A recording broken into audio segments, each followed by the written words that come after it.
दोस्तों नमस्कार, मेरा नाम है जितेंद्र कुमार। आज हम आपको इस वीडियो में रीवा जिले की 8 विधानसभा सीटों का सबसे विश्वसनीय और सबसे सटीक एग्जिट पोल दिखाने जा रहे हैं। तो शुरुआत करते हैं, सीट बाय सीट हम आपको बताएंगे। शुरुआत करते हैं मऊगंज की।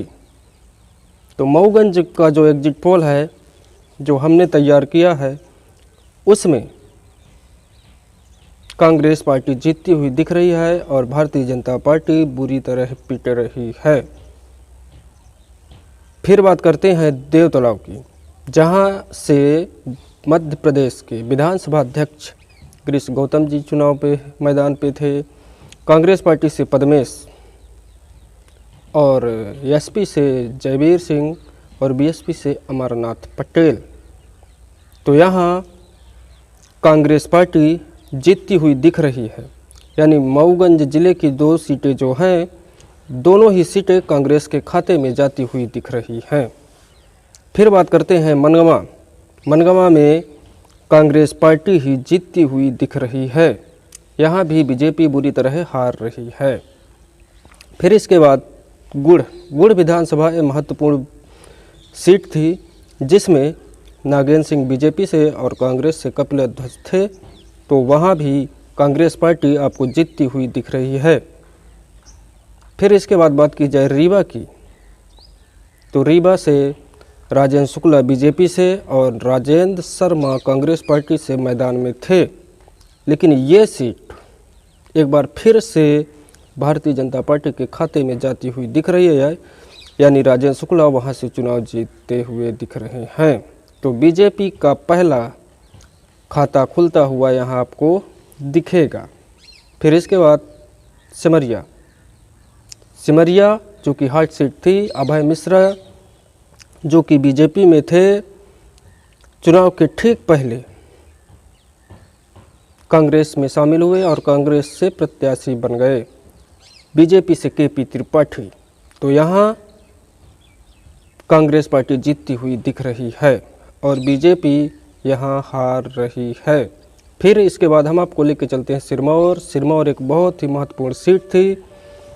वहाँ त्रिकोणीय मुकाबला था जो कि 2 बार के विधायक रहे दिव्यराज बीजेपी से प्रत्याशी थे, राम गरीब बनवासी कांग्रेस पार्टी से और बीएसपी से बीडी पांडे। तो यहाँ कांग्रेस और बीजेपी दोनों को झटका लगता हुआ दिख रहा है और बीएसपी का खाता खुलता हुआ आपको दिख रहा है, यानी सिरमौर से बीडी पांडे चुनाव जीतते हुए दिख रहे हैं। फिर इसके बाद हम आपको लेके चलते हैं त्योंथर।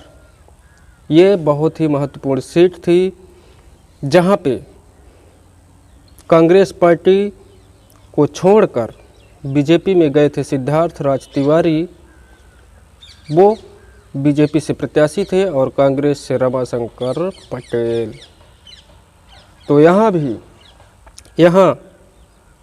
जो अंतर कलह थी बीजेपी के लिए वो मुसीबत बन गई और यहाँ से भी कांग्रेस पार्टी जीतती हुई आपको दिखेगी, यानी रमाशंकर पटेल चुनाव जीतते हुए दिख रहे हैं।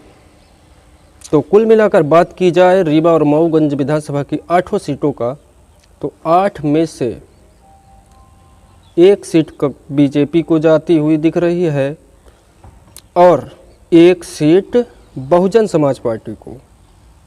फिर इसके बाद बचती हैं 6 सीटें, तो 6 सीटें कांग्रेस पार्टी के खाते में जाती हुई दिख रही है, यानी बीजेपी का सुपड़ा साफ होता हुआ इस बार रीवा से दिख रहा है। सिर्फ और सिर्फ 1 सीट आ सकती है जो कि रीवा की बीजेपी के खाते में, बाकी 1 सीट बहुजन समाज पार्टी और 6 सीटों पर भारी बहुमत से कांग्रेस पार्टी यहाँ जीतती हुई दिख रही है। नमस्कार।